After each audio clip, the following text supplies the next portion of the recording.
I'm really worried about my sister.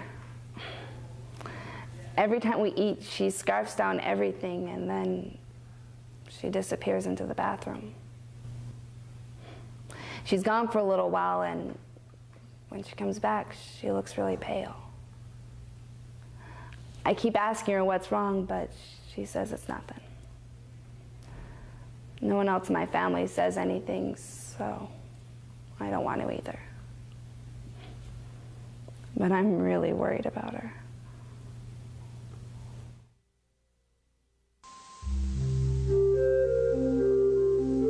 Eating disorders have become a pervasive problem in Western society. During the last 20 years, there has been a dramatic increase in the number of cases of bulimia nervosa. Bulimia nervosa is characterized by a pattern of binge eating in which individuals feel a loss of control over their eating and consume inordinate amounts of food. In some cases, individuals can consume 15,000 to 20,000 calories in a single meal. Bulimia nervosa also includes extreme efforts to avoid weight gain by means of vomiting, taking laxatives, or by exercising in excessive amounts. Interestingly, fully 90% of the severe cases of bulimia are found among young Caucasian females in upper socioeconomic classes. In the following interview, Nancy, a 34-year-old waitress, describes her battle with bulimia nervosa. Nancy explains that she developed concerns about her body image early in life and describes her first experiments with binging and purging. I learned at an early age that being overweight was not a good thing.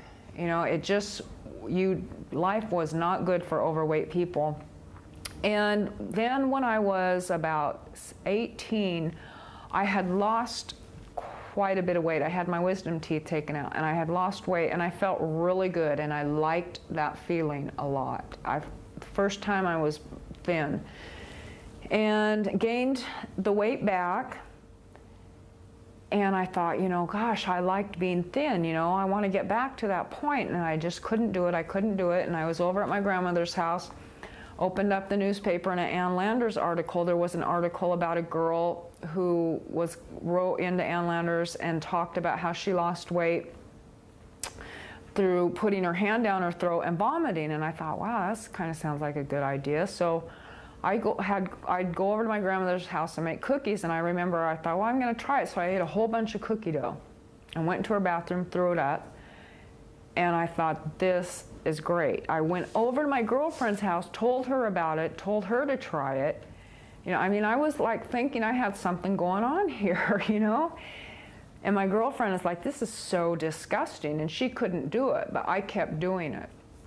When I wake up, my immediate thought is food. How am I going to get through my day either not eating or, you know, depending on the day, how can I go until like 3 o'clock without eating? So, you know, a lot of my mind energy is consumed on, you know, what can I do, you know, how can I keep myself busy to get through this until 3 o'clock when I allow myself to eat. And then if I'm practicing my binging and purging, especially at work, since I work at a restaurant and I have all of this opportunity for food, once I start on the food, it's like I don't have time for customers. I'm so engrossed in the food that all I want to do is hurry up and get, you know, my shift over with so I can, you know, finish my food, get home, and purge. Nancy has suffered from bulimia nervosa for 17 years, and during that time, she has binged and purged almost daily. In the following interview, she describes a typical binge and purge episode. Nancy explains how she is plagued by obsessive thoughts of food and eating, and describes how purging provides her with a sense of relief. The food, I want it so bad. But once I have it, I have no control over it. It's like the food has total control over me, and it's just coming at me, and I really feel that I cannot stop it. And so then I've lost control. Control to me is not binging. That's control. And I've lost control once I start that binge. Okay, this was a binge last Friday, and it consisted of a loaf of bread and butter. It has to be real butter. A big plate, big dinner plate of now this is food from work, so this is, I'm describing the food that was available to me at that time. A big plate of scrambled eggs and hash browns. I mean a big plate. And a loaf of bread and butter. A pound of butter, not you know, a couple dabs. I like a lot of butter on my bread, a ton of butter on my bread. In fact, people at work, they don't know I have an eating disorder, but if I'm in that mode and they see me, they'll go, oh my gosh, how can you eat that much butter on a teeny piece of bread? So, I mean, it's an unusual amount that people take notice of it. About 8 pieces of French toast, about 4 muffins, about 5 Danishes, and then by that time I'm kind of feeling a little bit sick, but at the end of a binge I like to end it with chocolate or sweets. After I purge, I feel, well, I feel like, oh, thank God I could get this all out. That, I mean, that's a big concern for me, that I can't get all of my food out. And then I start thinking, well, I know some of the food has stayed in me, and so I try and figure out how much has stayed in me. So then I can kind of figure out how much I can eat the rest of the day.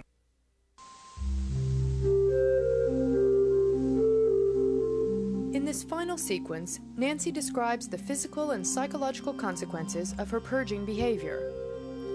Although she has tried a variety of therapeutic techniques, Nancy has been unable to overcome her problem. She remains hopeful, however, of someday reaching her goal of breaking the cycle of binging and purging that has dominated her life.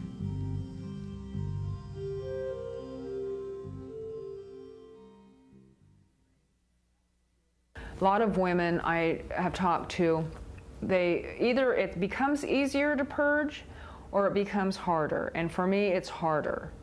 Every time I do it, it gets harder the next time.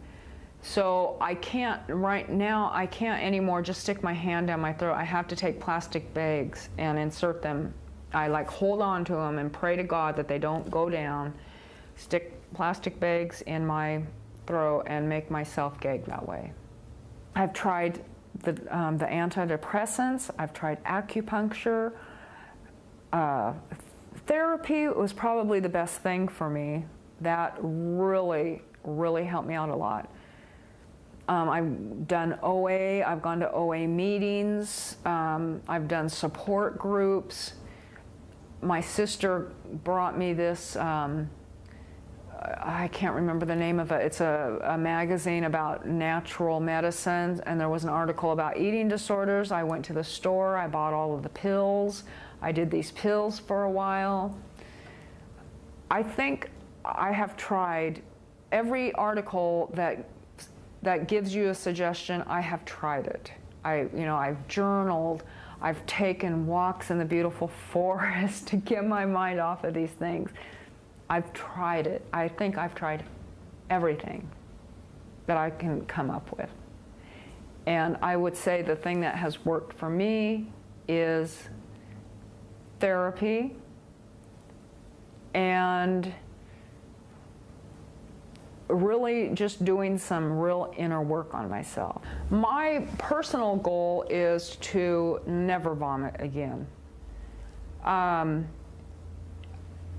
The side effects that have come out of this are that my teeth are basically rotted.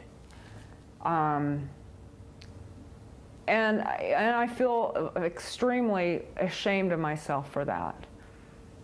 I have bad problems like burning sensations because of the vomit. You know, it's like taken some of this, I don't know, the inner of my esophagus. I know there's something going on there. I haven't had it checked out, but I know there's something going on there.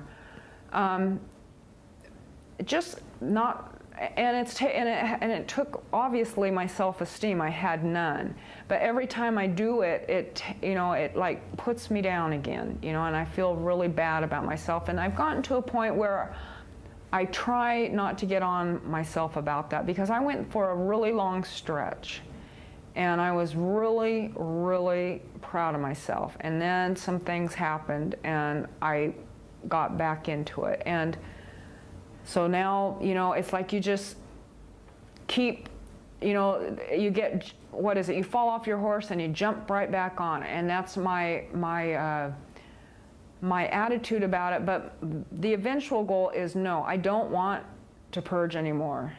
It's a struggle every single day. Not one day can I honestly say that I have had just carefree, easy-go-lucky kind of thing going on. But that is my eventual goal, and I will get there.